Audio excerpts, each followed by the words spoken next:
This is a pressing machine where all the green grape is pressed. We are going to open the door, dump in the green grape. If you remember, there were two rollers. Same way, there is a bigger roller inside where in between the grape starts moving, where the grapes get smashed and the juice extract will come out through the holes. And we are going to fill these tanks and ferment it for about 8 months. Basically, this grape variety, yes, for the 100% fermentation process, it takes 8 months. Why? Because we apply coolant here. That's why the tanks are different. And these particular grape varieties fall as non-eatable for Indian palate because they will taste like a jamun fruit. It will dehydrate. And the sugar level will be very less. If you don't add an artificial yeast to ferment, it will still remain as a grape juice. So here we add an artificial yeast to ferment, and as I told you, it will take about 8 months to get fermented. You can see the tanks are different. The actual tank is the plain part. I'm talking about the outer layer of the tank. Inside the tank there's a wine. So the plain part is the actual tank. On top of that there's another layer with punches. Every day we circulate a chilled water between the gap of the two layers.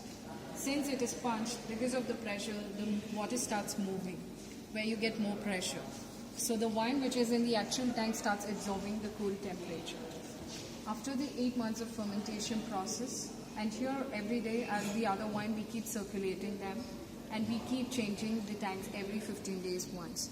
Why? Because these wines are very bitter. They start reacting with the steel, where the rust will form, which will harm the fermentation or aging process. So again we send back the wines to the filtration, get back here where we start aging. Since we have a stainless steel tank, we maximally age it for 2.5 years, not more than that. If it is an oak barrel, you can age it even for 100 years, because oak is natural. Basically, the wine was first found in China, not France. But the French people who bought up the wine, different varieties of wine who introduced to the world.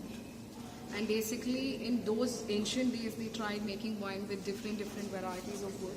But oak was the only wood which supported wine with good aromas and flavors. So that's why they started keeping in oak barrel.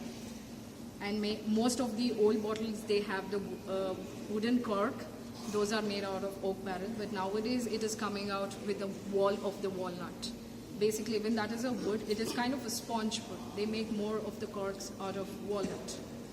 And these wines, which has two different caps, one is a metallic cap and the other one is the wooden cork. If it is a metallic cap, you can keep it for 5 to 6 years without opening it.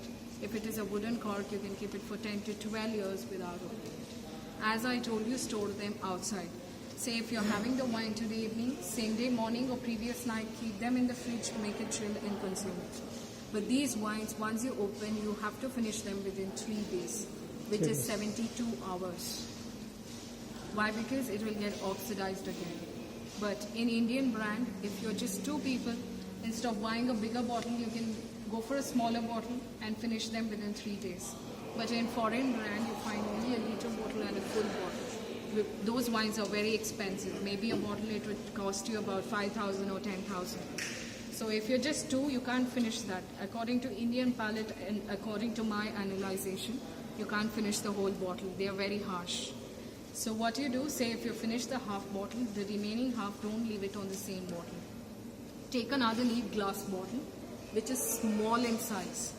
Thoroughly wash them with the soap, maybe twice. Sterile them with warm water, not hot. It should be a warm water. And then transfer the wine which is left in the bigger bottle on the 3rd day itself. On the 3rd day, if the wine is left out, if you feel that I can't finish, transfer the wine to the small bottle, give 1 centimeter gap, cap it tight, and as I told you, keep it out again. You can extend another 2 years. But don't leave it on the same bottle.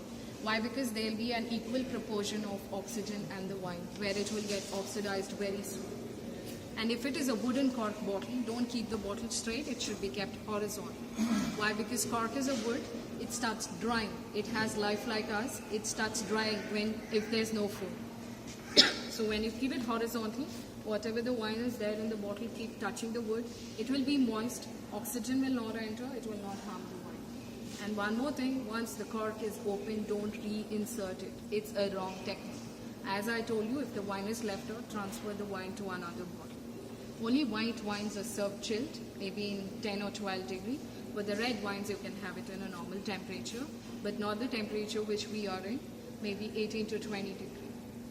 Okay, with the taste, if it is sweet, you'll get to know it's a fortified wine.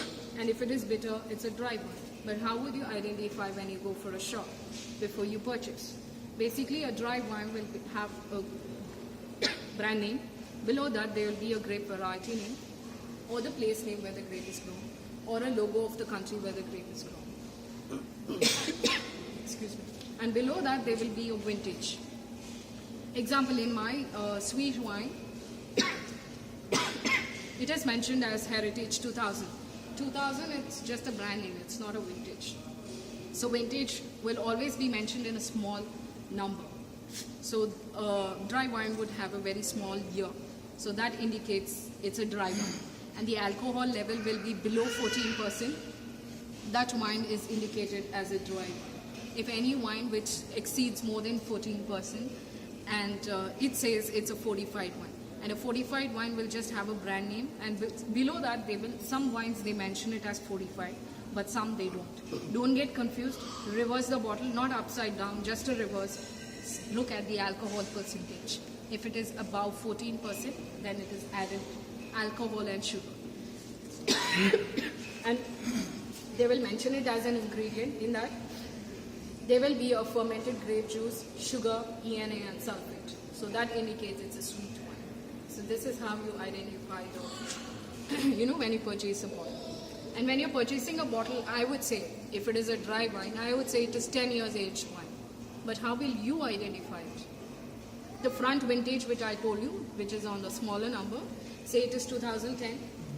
Again, when you reverse a bottle, there will be a small year mentioned, and they put it as manufactured date. So that manufactured date would indicate 10. So from 2000 to 10, it is 10 years aged wine. And many of us, we have a wrong knowledge about aging. So if you purchase a bottle and keep it back home like 20 years or 30 years, you think the aging process will be happening in a bottle. No, most of the agings are done in the factory before bottling, not at home. At home, if it is a wooden cork bottle, in 100%, 1 or 2% of aging will be done. Why? Because cork is wood. When it is moist, obviously it starts releasing the aroma, which will enter the wine, and aging will be done, but not in the metallic cap. Aging is always done in the factory. So this is how you identify how many years it is aged. So we'll do the tasting session right now, and once you finish the tasting, actually from factory it is again about 100 meters. You find a vineyard. We have 3 varieties. I just have a small request with you people.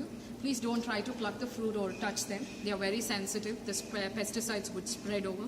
But you can have you can just click the pictures and you can have a look. Okay? We'll go for the tasting first, and then you can go.